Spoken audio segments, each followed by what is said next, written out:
શારદાબેન ઉતાવળે હાથ ચલાવતા ગરમા ગરમ પરાઠા બનાવીને બધાને નાસ્તો આપી રહ્યા હતા. સવારનો નાસ્તો બધા સાથે જ કરતા હતા, કારણ કે બધાને કામ પર જવાનું હતું. બંને દીકરા રમેશ અને મહેશ અને તેમના પતિને મોકલીને શારદાબેન બેઠા જ હતા કે ત્યારે જ મોટી વહુ સુમન આવીને બોલી, માજી, હું તમારા માટે નાસ્તો લઈ આવું. હા, લાવજે વહુ, શારદાબેન બોલ્યા. સુમને બટાકાના પરાઠા લાવીને શારદાબેનની સામે મૂકી દીધા. ઘરમાં બે બે વહુઓ હોવા છતાં રસોડાની દોર હજુ સુધી પણ શારદાબેનના હાથમાં જ હતી. એવું નહોતું કે વહુઓ ખાવાનું નહોતી બનાવતી અથવા તેમને બનાવતા નહોતું આવડતું. તેઓ બધું કરવા તૈયાર હતી, પરંતુ ઘરમાં બધાને શારદાબેનના હાથનું જ ખાવાનું પસંદ હતું. વહુઓ ખાવાનું બનાવવાની બધી તૈયારી કરી હતી, પરંતુ બનાવવાનું કામ શારદાબેન જ કરતા હતા. નાસ્તો કર્યા પછી શારદાબેન છાપું લઈને બેઠા જ હતા કે ત્યારે જ મોબાઈલની ઘંટડી વાગી. અવાજ સાંભળતા જ શારદાબેન બોલ્યા, વહુ, જરા જો તો ફોન કોનો આવ્યો છે? માજી, પપ્પાજીનો ફોન છે. સુમન બોલી, અરે, હમણાં જ તો ગયા છે, તો પણ ફોન કરવા લાગ્યા.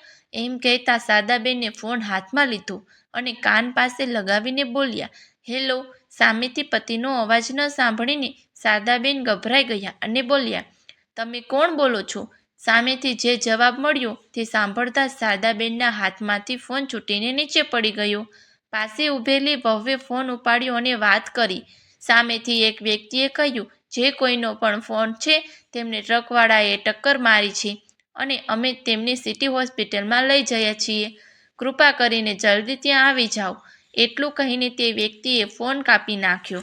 વહુએ તત્પરતા બનાવતા પતિ અને દિયરને ફોન કર્યો અને તેમને હોસ્પિટલ પહોંચવા માટે કહ્યું. પછી પોતે પણ પાડોશીઓની મદદથી શારદાબેનને લઈને હોસ્પિટલ પહોંચી ગઈ. ત્યાં પહોંચતા શારદાબેન ઝડપી પગલે દોડતા અંદરથી તરફ ભાગ્યા. જઈને જોયું તો શ્યામલાલજી પલંગ પર સૂતેલા હતા અને ડૉક્ટર તેમની તપાસ કરી રહ્યા હતા. થોડીવાર પછી શ્યામલાલજીએ આંખો ખોલીને જોયું તો શારદાબેન તેમની પાસે જ બેઠા હતા. પોતાને સંભાળતા શ્યામલાલજીએ પોતાના ખિસ્સામાંથી પૈસા કાઢ્યા અને શારદાબેનના હાથ પર મૂકતા બોલ્યા, મને માફ કરી દે શારદા, હું તને કશું આપી શક્યો નહીં અને હવે આપી પણ નહીં શકું. મારી પાસે સમય નથી, હું જઈ રહ્યો છું.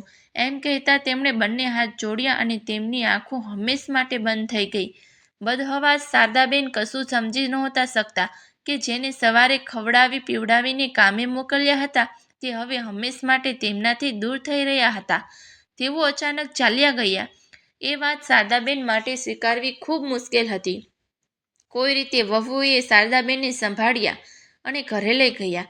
શારદાબેન ધ્રુસકે ધ્રુસકે રડી રહ્યા હતા, જેનાથી ઘરનો દરેક વ્યક્તિ આંસુ વહાવી રહ્યો હતો. રમેશ અને મહેશ પિતાની હાજરીમાં પોતાને બાળકને જ સમજતા હતા. આજે તેમના પર મોટી જવાબદારી આવી પડી હતી, પરંતુ તેમણે પોતાને સંભાળ્યા અને વડીલ સંબંધીઓની મદદથી બધું જ વ્યવસ્થાપન કર્યું અને બધી ક્રિયાઓ પૂરી કરી. થોડા સમય પછી ધીમે ધીમે કરીને જે પણ સંબંધીઓ આવ્યા હતા તે બધા ચાલ્યા ગયા અને જિંદગી ફરીથી જૂના ઢાળ પર આવી ગઈ. પરંતુ હવે શારદાબેન રસોડામાં નહોતા જતા, કારણ કે વહુએ ઘરની બધી જવાબદારીઓ પોતાના નિયંત્રણમાં લઈ લીધી હતી. હવે શારદાબેનને કોઈ પણ કામ માટે પૂછવામાં આવતું ન હતું. ધીમે ધીમે તેમની કદર ઘટવા લાગી અને આગળ જતાં આ કદર અપમાનમાં પરિવર્તન થઈ ગઈ. શારદાબેન જ્યારે આ પરિવર્તનને મહેસૂસ કર્યું તો વિચાર્યું કે કદાચ હવે હું મારા હાથે જમવાનું બનાવીને તેમને નથી ખવડાવતી, એટલે જ આ નારાજ છે. મનમાં જ એક સંકલ્પ કરીને શારદાબેન સૂઈ ગયા. બીજા દિવસે સવારે જલ્દી ઉઠીને નાહી ધોઈને તેઓ રસોડામાં ઘૂસી ગયા અને બધાની પસંદનો નાસ્તો બનાવવા લાગ્યા. ખટપટનો અવાજ સાંભળીને મોટી વહુ સુમન દોડી આવી અને શારદાબેનને રસોડામાં જોઈને બોલી, માજી, તમે શું કહી રહ્યા છો? શું હું નાસ્તો નથી બનાવી શકતી કે તમે બનાવી રહ્યા છો?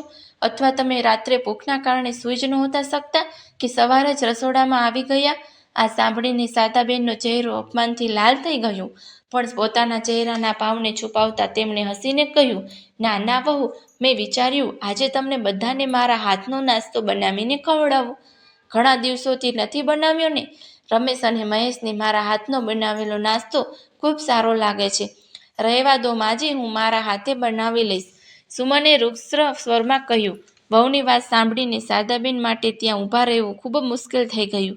તેઓ ચૂપચાપ પોતાના રૂમમાં ચાલ્યા ગયા. બધાના જમ્યા પછી સુમન નાસ્તાની પ્લેટ લાવીને શારદાબેનની સામે પછાડતા બોલી, લ્યો માજી, ખાઈ લો. તમને આજકાલ કંઈક વધારે જ ભૂખ લાગે છે ને? એમ કહીને સુમન મોઢું બનાવતા ત્યાંથી ચાલી ગઈ. શારદાબેને ચૂપચાપ પ્લેટ બાજુ પર સરકાવી લીધી અને સૂઈ ગયા. તેમની આંખોમાંથી આંસુ વહેવા લાગ્યા. તે દિવસે તેમણે જમવાનું નહોતું ખાધું અને કોઈએ પૂછવાની જરૂર પણ ન સમજી. તેમને સમજાતું નહોતું કે તેઓ શું કરે. પછી વિચારવા લાગ્યા, કદાચ હવે હું પહેલાં જેવું જમવાનું નથી બનાવી શકતી, એટલે બધા મારાથી નારાજ રહે છે. આજ પછી હું બીજું કોઈ કામ કરીશ. એમ વિચારીને શારદાબેન બીજા દિવસે સવારે જ આખા ઘરના કપડાં ભેગા કરીને ધોવા બેસી ગયા. કોઈએ એને કહ્યું કે માં, કપડાં કેમ ધોઈ રહ્યા છો? પણ થોડીવાર પછી શારદાબેનના નણંદ ઘરમાં આવ્યા જ બોલ્યા, અરે ભાભી, તમને શું થઈ ગયું છે? તમે આટલા નબળા કેવી રીતે થઈ ગયા? અને આ શું હાલત કરી મૂકી છે તમારી? કે પછી વહુઓ કામ નથી કરતી કે તમે આટલા બધા કપડાં ધોઈ રહ્યા છો? અરે કંઈ નહીં, ફ્રી બેઠી હતી તો વિચાર્યું કપડાં જ ધોઈ લઉં. કહેતા શારદાબેને પોતાના હાથ ધોયા અને નણંદને લઈને અંદર આવી ગયા. અંદર આવતા જ કમલાજી બોલ્યા, મારી પાસેથી વાતો ન છુપાવો ભાભી. એ કહો કે બંને વહુઓ આખો દિવસ શું કરે છે કે તમે આટલા બધા કપડાં ધોઈ રહ્યા હતા? શારદાબેન કંઈ કહે એ પહેલાં જ વહુ પાણી લઈને આવી અને બોલી, હા, ફોઈજીને બધી ફરિયાદો કરી દો કે અમે તમારી પાસે ઘરનું બધું કામ કરાવીએ છીએ અને ખાવા પીવાનું પણ નથી આપતા. એમ કહેતા મોટી વહુ સુમન ફોઈજી પાસે બેસતા બોલી, ફોઈજી, હું શું કહું? જ્યારેથી પપ્પાજી ગયા છે ત્યારથી જ તેમને સાંભળવા ખૂબ મુશ્કેલ થઈ ગયા છે. અમે ગમે એટલી સેવા કરી લઈએ પણ માં ખુશ થતા જ નથી. હવે તમે જ કહો, આખો દિવસ ઘરનું કામ કરીએ કે તેમની સેવા કરતા રહીએ? આજે જુઓ, આ કપડાં લઈને બેસી ગયા ત્યાં સુધીમાં નાની વહુ પણ આવી ગઈ અને જેઠાણીની હામાં હા મિલાવતા બંનેને ફરિયાદો શરૂ કરી દીધી. વહુઓના મોઢે પોતાના માટે અપમાનજનક શબ્દો સાંભળીને શારદાબેન ત્યાં ઊભા રહી ન શક્યા અને ચૂપચાપ ઉઠીને બહાર આવી ગયા. સાંજે ફોઈજી પણ પોતાના ઘરે ચાલ્યા ગયા. રાત્રે જ્યારે રમેશ અને મહેશ ઘરે આવ્યા તો જોયું કે બંને વહુઓ ભારે માથે બેઠી છે. પૂછતાં જ તેમણે ફરિયાદો શરૂ કરી દીધી. આજે માજી અમારી બદનામી કરાવવા માટે આખા ઘરના કપડાં લઈને ફોઈજીની સામે જ ધોવા બેસી ગયા. રોજની ફરિયાદોથી બંને દીકરા પણ કંટાળી ગયા હતા. એટલે તેઓ તરત જ મા પાસે ગયા અને બોલ્યા, માં, શું તમે પ્રતિજ્ઞા લઈ લીધી છે કે અમને શાંતિથી નહીં જીવવા દો? અમે આખો દિવસ થાકીને આવીએ છીએ તો તમારું નાટક શરૂ થઈ જાય છે. ખૂબ થઈ ગયું માં, હવે અમને શાંતિથી જીવવા દો. જો તમે અમારી સાથે નથી રહી શકતા તો પોતાની ક્યાંક બીજી વ્યવસ્થા કરી લો. એટલું કહીને બંને દીકરા માની કોઈ વાત સાંભળ્યા વગર જ પાછા ચાલ્યા ગયા. બેટા, મારી વાત તો સાંભળ, શારદાબેન કહેતા જ રહી ગયા. ક્યારેય વિચાર્યું નહોતું કે પોતાના જ દીકરાઓ પાસેથી આટલી અપમાનજનક વાતો સાંભળવા મળશે. તેઓ પોતાના પતિની તસવીર લઈને બેસી ગયા અને ધ્રુસકે રડવા લાગ્યા. શું મને એટલા માટે એકલી મૂકીને ગયા છો કે હું અહીં દીકરાઓ અને વહુઓની સામે અપમાનિત થઈ રહું? જ્યાં સુધી તમે હતા ત્યાં સુધી બધા કેટલી ઇજ્જતથી વાતો કરતા હતા, પણ તમે શું ગયા? આ ઘર જ નથી રહ્યું. વહુઓ તો વહુઓ, હવે તો દીકરાઓ પણ મને જ દોષી રહેવા લાગ્યા છે. પણ હવે હું અહીં વધુ અપમાનજનક જીવન નથી જીવી શકતી. જ્યારે દીકરાઓએ જ મને ક્યાંક બીજી વ્યવસ્થા કરવા માટે કહી દીધું છે તો હવે હું આ ઘરમાં રહીને પણ શું કરીશ? એમ વિચારતા શારદાબેન પોતાના આંસુ લૂછ્યા અને એક નાની બેગમાં પોતાની જરૂરિયાતનો થોડો સામાન અને પોતાના પતિની તસવીર મૂકીને સવાર થવાની રાહ જોવા લાગી. રાત પર ઊંઘ ના આવી, પરંતુ રાત્રે ક્યાંય જઈ પણ નહોતા શકતા. એટલે સૂર્યોદય પહેલાં જ તેઓ ચૂપચાપ દરવાજો ખોલીને બહાર નીકળી ગયા. ક્યાં જવું છે એ નિર્ણય લીધા વગર જ બસ જ્યાં પગ લઈ જાય ત્યાં ચાલવા જ લાગ્યા.